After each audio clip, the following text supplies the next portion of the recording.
Et maintenant sur les ondes de Radio Gifre, un ouvrage d'une auteure des plus locales, elle est septimontaine, c'est Héloïse Bérat qui a pris la plume pour notre plus grand plaisir du corps, de l'esprit, de l'émotion, pour son ouvrage L'hypnose et moi, et dans le cœur d'une hypersensible aux éditions Maya. Héloïse est donc une septimontaine que vous avez peut-être déjà croisée sur le marché, dans un magasin ou dans les ruelles septimontaines parce qu'elle s'y promène très souvent ou peut-être dans son activité d'hypnothérapeute à Samoin. Héloïse, bonjour. Bonjour Sabine. Alors Héloïse, on se connaît depuis très longtemps, puisque voilà, on va être vraiment Oh, dans un échange très particulier, puisque toi, tu es devenue auteur et tu étais une petite fille que j'ai connue sur des tatamis de judo entre l'école primaire et le collège. Et donc, je t'ai toujours vue grandir et ensuite devenir une femme. Et lorsque tu m'as dit, j'ai écrit un ouvrage, est-ce que tu pourrais le lire? Est-ce que ça t'intéresse? J'ai dit évidemment. Je l'ai demandé à tes éditions qui me l'ont gentiment envoyé très rapidement. Et aujourd'hui, nous voilà prêtes pour une interview. Alors, je suis dans l'humain parce que j'ai rarement lu un ouvrage aussi personnel, autobiographique et dans l'émotion avec un grand E. Et donc, je voulais te remercier avant tout, Héloïse. Donc, Héloïse, merci à toi. alors, Héloïse, l'hypnose et moi est dans le cœur d'une hypersensible. On pourrait se dire encore un livre de développement personnel, encore une médecine pareille, encore ceci, cela. Mais là, franchement, je pense que la structure même de ton ouvrage est vraiment très personnelle et très surprenante. Donc, déjà, on va faire connaissance avec toi, Héloïse. Donc, je dis que tu es une septimontaine. À quand remontent tes premiers pas dans la vallée du Gifre, notamment? J'y suis née, donc en fait je suis là depuis bientôt 34 ans. Et pour rien au monde je changerais de vallée parce que je trouve qu'on y est vraiment bien, quoi. C'est un luxe de pouvoir vivre ici, autant par les paysages que par la sympathie des gens, que par l'ambiance générale qu'on a ici. Je trouve que c'est extraordinaire, quoi. J'ai grandi principalement à Sixte, où j'y ai passé plus de 18 ans. Et, euh, et c'est tout le Sixte m'a construite, quoi. Je peux te dire même Alors, Sixte Fer à cheval, clairement. parce que ce reportage, évidemment, il sera diffusé sur les ondes de Radio Gif, mais ce reportage sera aussi en podcast et je pense que tu ne manqueras pas d'envoyer les liens à tes amis et à tes connaissances. Donc, Sixte Fer à cheval, ça a vraiment été pour toi ton cocon de jeunesse, mais toujours en vallée du Gifre. Alors, quelle école as-tu fréquenté et quel a été ton cursus? On peut dire, on va rapidement parler de ce cursus d'études, pour commencer. Mhm. Ok. Alors d'abord j'ai été en petite maternelle, début de maternelle à Morillon. Ensuite j'ai été la suite du maternelle jusqu'au CP à Samoin et ensuite tout le reste à Sixte pour revenir euh, au collège de Samoin ensuite et partir après ça au lycée de Chamonix. Et j'ai fait un début de bac au lycée du Fayet à côté de Salanches. Où j'ai arrêté l'école en fait à 17 ans pour travailler ensuite chez Francine et Thierry à la Feuille d'Érable, qui était un des meilleurs restaurants de la vallée du Haut-Gifre, euh, en tout cas à ce moment-là, probablement encore maintenant d'ailleurs. Et ça a été voilà des années extraordinaires. Puis après, finalement, de fil en aiguille, quand Francine et Thierry sont partis à la retraite, j'ai changé de boulot, j'ai continué de faire deux trois boulots à droite à gauche. Et puis petit à petit, je suis venue donc à l'hypnose. Et là, ça fait depuis 2017 que je suis à mon compte. Et ça fait bientôt 5 ans que je ne fais plus que ça, sans aucun travail à côté. Donc, sans aucun travail, à côté, ça c'est important. Revenons quand même à tes années de jeunesse, puisque il y a des événements qui ont été marquants, mais je voudrais qu'on parle de celui de Ouais. la structure familiale d'ores et déjà, parce que je pense que c'est très important pour toi. Et tout au long de Ouais. ton ouvrage, on entend ta famille, ta famille qui a évolué dans sa forme, dans sa structure, mais qui a toujours été un gros cocon au-delà des montagnes et des vallées. Principalement, ma famille, pour moi, le pilier de ma famille, c'est ma maman. Euh, et je suis vraiment reconnaissante envers elle pour tout ce qu'elle m'a apporté, tout ce qu'elle nous a apporté, parce qu'elle nous a toujours éduquée vraiment dans énormément d'amour, dans beaucoup d'écoute. Et ça, je pense que c'est principalement vraiment grâce à ça que j'en suis là aujourd'hui. Et puis après, évidemment, hein, enfant de divorcé, comme beaucoup, beaucoup, beaucoup d'enfants, où j'ai très, très peu vu mon papa pendant 20 ans, euh, où j'ai eu un papa de cœur, euh, dont je parle aussi dans ce livre, qui a été vraiment formidable avec nous. Quand je dis nous, c'est avec mon frère et moi. Il fait toujours partie de nos vies et c'est toujours aussi mon papa de cœur. Et puis voilà, du fait de ne pas avoir vu mon père pendant vraiment longtemps, j'ai accordé vraiment beaucoup d'amour à mon papa de cœur, que tout le monde connaît aussi, je pense, dans la vallée. Et puis récemment, il y a quelques années de ça, j'ai repris contact avec mon papa. Et ça a été vraiment un énorme changement parce que j'ai découvert quelqu'un d'extraordinaire que j'aime énormément et avec qui j'ai énormément de choses en commun et qui a été, enfin ça a été vraiment extraordinaire de renouer ce contact qui est vrai, qui est pur et qui est rempli d'amour, quoi. Alors, je te demandais de parler de ta famille parce que, en fait, tu commences ton autobiographie comme un roman. C'est pas Il était une fois, c'est juste une première phrase dont on va reparler juste après. Mais en fait, tu nous fais défiler le long de tes années et de tes souvenirs Ouais. et de ces souvenirs qui parfois étaient enfouis et qui, avec des déclics, tu vas nous dire lesquels, eh bien, sont remontés à la surface pour le meilleur et pour le pire. On va commencer par cette première phrase, hein, ces premiers mots de ton ouvrage. Tu peux y arriver, tu peux y arriver. Voilà la phrase qui a résonné et qui résonne encore dans ma vie. Alors, pourquoi as-tu commencé comme ça et quelle est cette phrase? De qui émane-t-elle? Alors, tu peux y arriver, c'est ma maman qui n'a jamais arrêté de me dire ça, peu importe les projets que j'abordais. La première fois où je me souviens qu'elle m'ait dit ça avec vraiment tout son cœur, c'était pour apprendre à faire du vélo. Donc j'étais petite, hein, j'avais, je sais pas, 5 ou 6 ans, quelque chose comme ça. Et je me souviens que cette fois-là, je me suis dit, ok, si maman elle dit que je peux y arriver, c'est que je peux y arriver. Et en fait, cette phrase-là, à chaque fois que j'ai eu des doutes, à chaque fois que j'ai eu des sortes de désespoir, j'avais la voix de ma maman dans ma tête qui me disait tu peux y arriver, tu peux y arriver. Et en fait, ça a été vraiment ce petit bout de phrase là, tout simple en fait, qu'on peut dire vraiment tout le temps. Ça a été pour moi vraiment un grand booster quoi.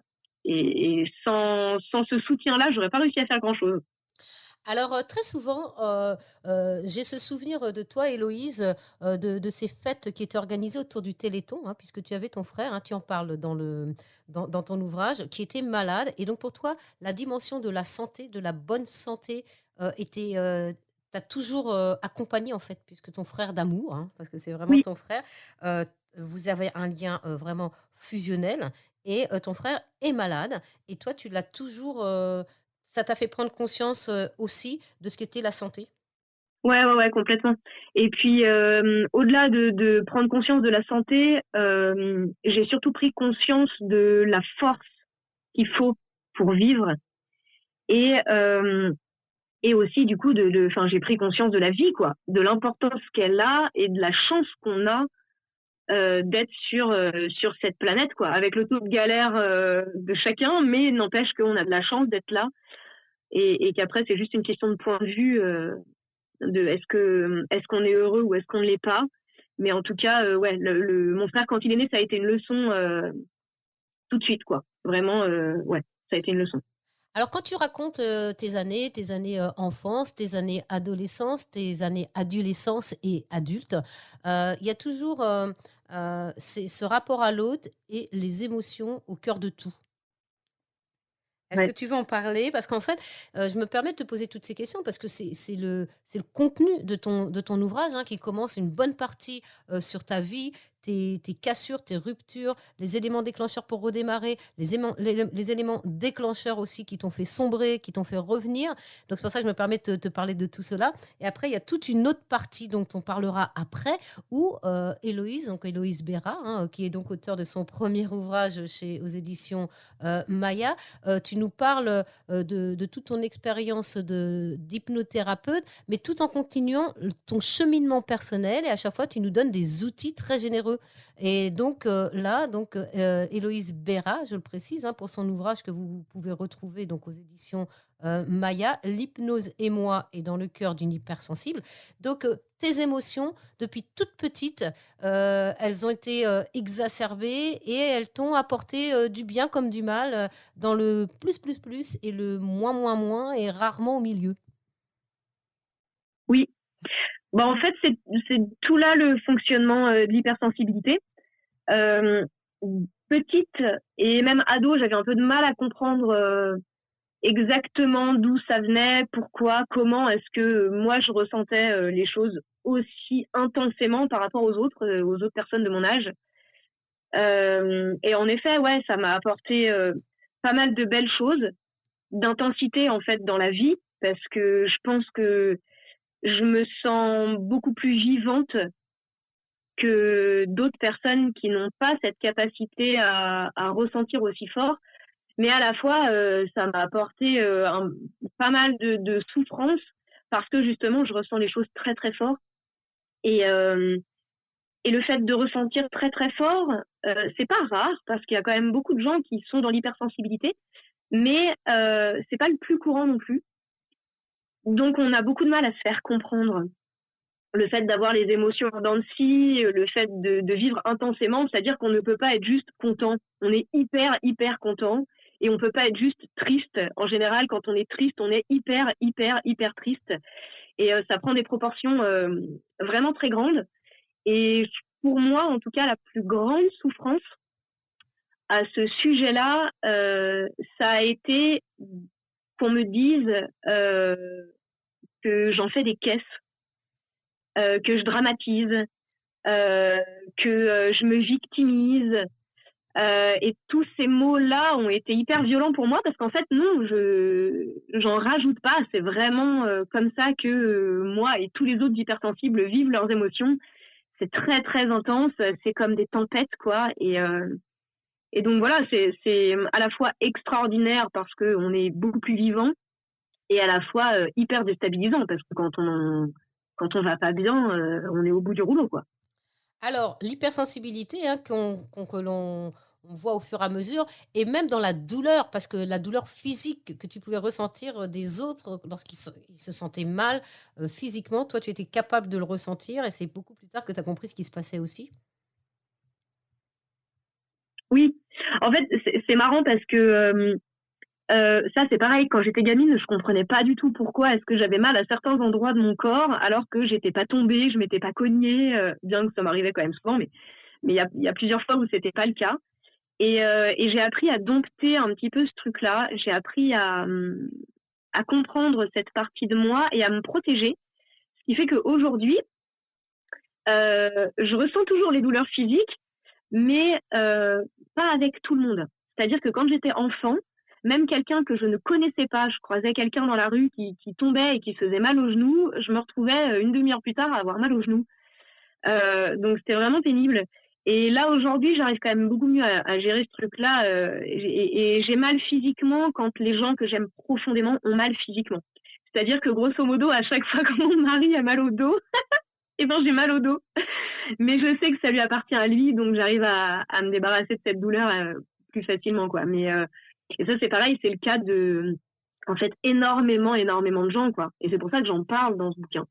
Alors, le titre, hein, de l'ouvrage d'Héloïse, c'est L'hypnose et moi, et dans le cœur d'une hypersensible. On a parlé de l'aspect hypersensibilité, et donc tu as enchaîné différents petits boulots avec des périodes de plus, des périodes de moins sur un plan travail, sur un plan santé, équilibre, émotionnel, et à un moment donné, comment es-tu arrivé à l'hypnose? Et ensuite, on va arriver à ce livre et aux différentes phases. Mais comment es-tu arrivé à l'hypnose? Alors je pense que c'est vraiment la totalité de mon chemin de vie qui m'a amené à l'hypnose. Mais il y a longtemps, quand je travaillais justement à la Feuille d'Érable, une amie de ma maman, que je connaissais très bien, faisait de l'hypnose à Six, justement. Et je m'étais dit, bah tiens, il me faut une excuse pour aller tester l'hypnothérapie. À ce moment-là, je fumais vraiment beaucoup, donc du coup, je m'étais dit, bah allez, l'occasion, ça va être ça. Donc je vais voir cette dame pour arrêter de fumer. Et en fait, la première séance a ouvert comme un grand courant d'air tout un tas de portes, dont le plus grand traumatisme de ma vie, ce viol. Et en fait, à partir de là, à la fin de cette première séance, et d'ailleurs ça fait des années, mais je m'en souviens comme si c'était hier, enfin j'ai vraiment toutes les images en tête encore, je suis sortie de là, j'ai pleuré toutes les larmes de mon corps et je me suis dit ok, c'est mon truc, continue là-dedans. Et du coup j'ai fait pas mal de rendez-vous avec cette hypnothérapeute. Et d'ailleurs elle m'a encouragée. Il y a un jour où je lui ai dit je sais pas quoi faire de ma vie comme boulot. Et elle m'a dit, écoute, on va te projeter dans le futur et tu vas voir. Et je me suis vue dans un petit cabinet en bois et en pierre de taille qui ressemble à celui dans lequel je suis maintenant. Et en sortant de la séance d'hypnose, je lui ai dit, écoute, je suis un peu gênée parce que ben, je crois que mon métier, c'est le même que le tien, quoi. Et en fait, elle m'a sorti tout un tas de bouquins, tout un tas de renseignements. Elle m'a dit, tiens, on va voir dans cette école et tout, c'est génial, on va pouvoir bosser ensemble, patati patata. Elle m'a encouragée de toutes ses forces en fait là-dedans. Et donc voilà comment j'en suis venue à ça, quoi. Et après, ça a été fluide, vraiment. J'ai eu l'impression que la vie me déroulait le tapis rouge euh, pour pouvoir accéder à cette formation et pratiquer après dans la vie de tous les jours, quoi. Alors, Héloïse, revenons à la structure de ton livre que je trouve vraiment très originale. Et en fait, c'est vrai que là aussi, c'est très fluide. En fait, on chemine avec toi depuis ton enfance jusqu'à aujourd'hui. Et au départ, à chaque fois, Mhm. on voit différentes étapes. Et à partir d'un moment, eh bien, en toute générosité, tu continues à parler de ton histoire, mais à chaque fois, tu nous greffes et tu nous donnes un outil d'hypnothérapie, ce qui est assez rare, hein, parce que tu nous donnes vraiment les séances. Mais c'est pas séance numéro 1, 2, 3, 4, 5. C'est voilà ce que ça m'a apporté à un moment donné dans ma vie quand je me suis retrouvée dans cet état. C'est cette séance qui m'a fait du bien, et ainsi de suite. Et tu ponctues comme ça jusqu'à 10 séances, me semble-t-il. Je me rappelle plus combien de Ouais. séances. Ouais, une dizaine donc 10 séances. Et à chaque fois, tu nous donnes des outils. Et d'ailleurs, je te remercie d'avoir parlé du petit bonhomme aux allumettes, qui a été un très bon outil pour toi. Et pour moi aussi. Donc, on n'en dira pas plus. Chacun en fera ce qu'il voudra. Et donc, comment t'es venue cette idée de structure très originale, de continuer à ponctuer, enfin, de continuer à raconter ton histoire, ton autobiographie, émotionnelle, physique, hein, comme on l'a dit, psychique, et tout en la ponctuant avec des séances. Comment c'est venu cette idée de façon très fluide? Oui, en fait, vraiment complètement de manière très fluide parce que en vérité, j'ai écrit ce bouquin pendant le premier confinement où évidemment j'avais attrapé le Covid, donc j'étais malade comme un chien. Et en même temps, il faisait très très beau et je m'ennuyais. Donc je me suis dit, bah tiens, je vais raconter ça. Et au bout d'un moment, je me suis juste dit, purée, mais en fait, il y a énormément de gens qui sont dans le même cas que moi. Il y a énormément de femmes qui ont vécu des viols, qui ont vécu des attouchements sexuels. Il y a énormément d'enfants qui ont vécu et subi le divorce de leurs parents.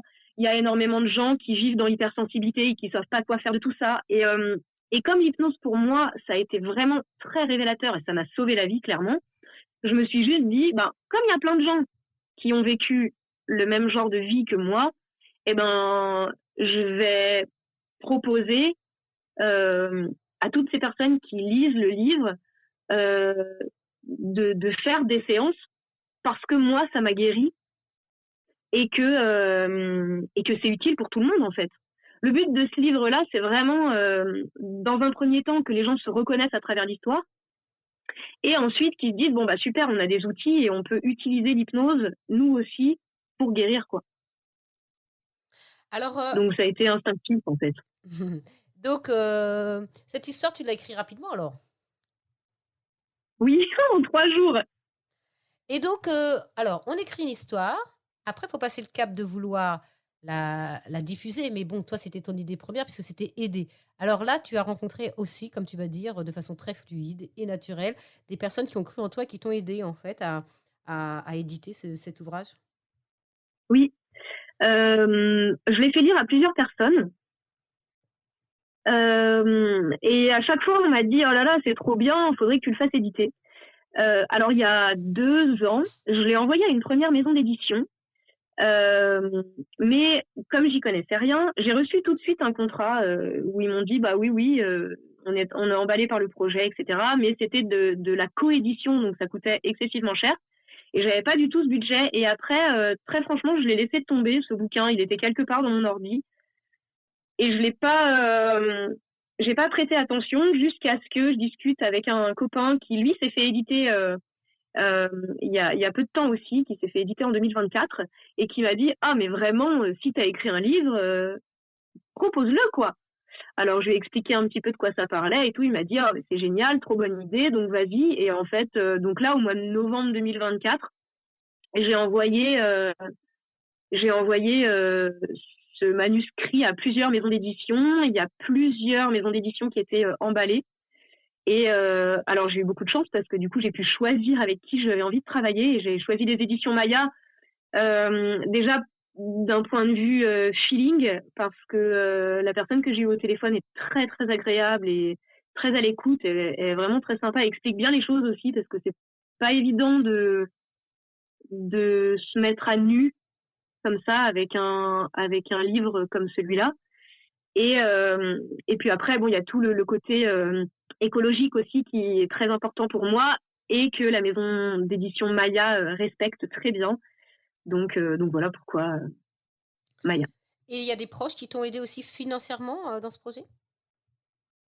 Alors ça a été, oui, parce que en fait, les éditions Maya fonctionnent avec un, comment ça s'appelle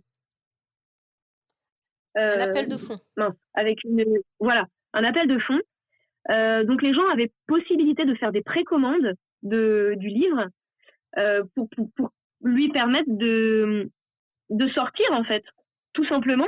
Et donc on devait atteindre une certaine somme qui normalement il y avait 2 mois de campagne me semble-t-il. Et en fait en 2 semaines on a atteint le double de la somme qu'il fallait atteindre en 2 mois. Donc ça a été incroyable, vraiment fulgurant. Et ce qui a été extraordinaire, c'est que évidemment j'ai beaucoup de gens de ma famille et de mon entourage, de mes amis proches ou moins proches, pas mal de mes patients aussi qui l'ont précommandé. Et donc en fait finalement ça a été 10 fois plus vite que prévu quoi. Donc oui oui, il y a beaucoup de gens qui ont participé à ça et j'en suis vraiment très très reconnaissante parce qu'en fait c'est grâce à eux que finalement ce livre s'est fait éditer parce que si on n'avait pas atteint la somme demandée, il n'aurait pas été imprimé. En fait, on parle de financement participatif ou de souscription. Oui, voilà, c'est ça, ouais. Donc, et en plus, c'est allé très vite, hein, puisque ça, c'était en novembre 2024 et que là, on a déjà, en mai 2025, le livre entre les mains ou livre que l'on peut retrouver donc aux éditions Maya. Alors, comment nous conseilles-tu de nous procurer ton ouvrage, Héloïse? Alors là, pour l'instant, c'est que le début. Donc, sur les éditions Maya, les frais de port sont offerts si on commande directement chez Maya. J'ai vu aussi hier, je crois, que il était en vente sur le site de la Fnac et sur le site de Cultura. Donc c'est vraiment très chouette. Et puis après, bah, on verra. Voilà, on attend encore les retours des librairies. La maison Maya m'envoie pas un mail tous les jours pour me tenir au courant de qui a acheté et qui est OK comme librairie parce que ça change sans arrêt. Ils l'ont proposé à plus de 2000 librairies, donc c'est 3/4 des librairies françaises. Donc pour l'instant, on est dans l'étape où on attend les retours des librairies. Je devrais avoir rendez-vous avec Cultura d'ici peu. Donc en fait, on va peut-être, avec un peu de chance, pouvoir le trouver partout. Mais en tout cas, pour l'instant, il faut le commander, voilà, soit chez Fnac, soit Cultura, ou soit directement aux éditions Maya, si vous voulez que les frais de port soient gratuits. Donc, on a parlé de cet ouvrage autobiographique avec notamment à l'intérieur 10 séances d'hypnothérapie, mais comme j'ai dit, c'est pas comme un livre de cuisine avec les recettes qui se succèdent. C'est vraiment en lien avec des étapes de ta vie. Quelque chose à ajouter, Louise?